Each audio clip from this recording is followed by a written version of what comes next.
அனைவருக்கும் happy Sunday. காலை வணக்கம். நம்ம வீட்டில் இன்றைக்கி சண்டே ஸ்பெஷல் என்ன தெரியுமா? ரொம்ப நாளாக தலைக்கு உடம்பு சரியில்லை. ஒரு 1.5 மாதமாகவே இருந்துச்சு. அது என்னென்னா லாஸ்ட் வீக் முன்னாடி ரொம்ப ஜாஸ்தியாகிடுச்சு. ஒரு 4 டேஸ் முன்னாடி ரொம்ப ஜாஸ்தியாகிடுச்சு. ஸோ அதனால் ட்ரீட்மெண்ட்டுக்காக ஹாஸ்பிட்டல் போயிட்டு அட்மிட் ஆகிட்டார். இந்த நாள் சாயந்தரம் தான் நாங்கள் வந்தோம். பார்த்திங்கன்னா தலைக்காக இன்றைக்கி ஸ்பெஷல் கோல்டுனால தலைக்கு இன்ஃபெக்ஷன் ஆகிடுச்சு. ஸோ அதுக்காக அவருக்கு ஈரல் வெறும் பெப்பர் போட்டு இது இன்னும் ட்ரை ஆகணும், ரொம்ப சூப்பராக இருக்கும். அதுக்கப்புறம் பார்த்திங்கன்னா மட்டன் சூப்பு வேண்டாம் அப்படின்னு சொல்லிட்டாங்க. ஸோ அதனால் நான் என்ன பண்ணேன்னா நாட்டுக்கோழி வாங்கி சூப்பு ரெடி பண்ணியிருக்கேன். இதில் இருக்க மசாலாலாம் பார்த்திங்கன்னா ரொம்ப ஃபேவரட் மசாலா. அனல் பறக்குது. இதில் வெயிட் பண்ணுங்கள், வந்துட்டேன்.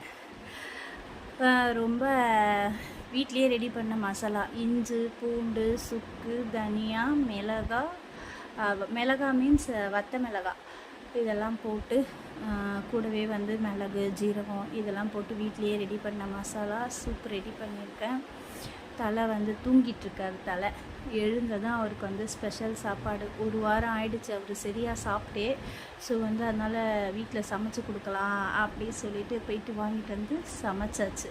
எழுந்ததும் சாப்பிட வேண்டிதான். வாங்க நீங்களும் சாப்பிடுங்க. ஹெல்த்தை எல்லோரும் நல்லா பார்த்துக்கோங்க. கொஞ்சமாக தானே இருக்குது, பார்த்துக்கலாம் அப்படின்னு சொல்லிட்டு விடாதீங்க. எங்களை மாதிரி யாரும் கஷ்டப்படாதீங்க. கொஞ்சமாக தான் இருக்குதுன்னு சொல்லிட்டு நிறைய பண்ணிட்டார். நிறைய ஜாஸ்தியாகிடுச்சு. உள்ளே இருக்க பார்ட்ஸில் இன்ஃபெக்ஷன் ஆகிற வரைக்கும் வந்துடுச்சு. ஸோ அதனால் இப்போ கொஞ்சம் பரவாயில்லையாக இருக்கார். இன்னும் ஒரு 10 டேஸ்க்கு ரெஸ்ட்டில் தான் இருக்கணும் அப்படின்னு சொல்லிட்டாங்க. ஸோ அதனால் தலைக்கு இனிமேட்டு வெயிட்டாக வீட்டில் சமைச்சு கவனிச்சுக்கணும். நல்லா பார்த்துக்கணும். ஒருத்தர் நல்லா இருக்கும் பொழுது கூட இருந்துட்டு நல்லா இல்லாதப்போ கழட்டி விட்டுட்டு போகிறதெல்லாம் நம்ம கான்செப்டெல்லாம் கிடையாது. நல்லா இருந்தாலும் நல்லா இல்லைனாலும் இது நம்ம லைஃப்பை நம்ம தான் பார்த்துக்கணும். நம்மளை சார்ந்து இருக்கவங்களையும் பார்த்துக்கணும். எந்த சூழ்நிலையாக இருந்தாலும் நல்லா இருக்கும்போதும் சரி, கீழே விழுந்தாலும் என்னோடய கான்செப்ட் படி நல்லா இருக்கும்போது நான் பார்க்கவே மாட்டேன் யாரையும். கெட்டு போய் நிற்கிறாங்களா, கண்டிப்பாக நான் ஆதரிப்பேன் எல்லாரையும். அதுதான் நம்மளோட கான்செப்டு. ஓகே, டாட்டா பாய்.